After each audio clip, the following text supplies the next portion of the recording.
குஜராத் மாநிலம் அகமதாபாத் விமான நிலையத்திலிருந்து நேற்று மதியம் 1:39 மணிக்கு போயிங் 787-8 ட்ரீம்லைனர் விமானம் லண்டனை நோக்கி புறப்பட்டது. 2 விமானிகள், 10 பணியாளர்கள், 230 பயணிகளுடன் கிளம்பிய இந்த விமானம் புறப்பட்ட 30 வினாடிகளில் விபத்துக்குள்ளாகி வெடித்து சிதறியது. இதற்கு சற்று நேரத்திற்கு முன்பு விமான கேப்டன் சுமித் சபர்வால் விமான கட்டுப்பாட்டு அறையை தொடர்பு கொண்டு விமானம் பேராபத்தை சந்திக்கும் சிக்னலை விடுத்துள்ளார். இருப்பினும் விமான கட்டுப்பாட்டு அறையிலிருந்து கேப்டன் சுமித் சபர்வாலை தொடர்பு கொள்ள முயன்றபோது தொடர்பு கிடைக்கவில்லை.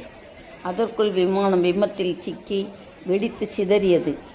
இதில் பயணித்த 241 பேர் பரிதாபமாக உயிரிழந்த நிலையில் ஒருவர் மட்டும் அதிர்ஷ்டவசமாக உயிர் பிழைத்துள்ளார்.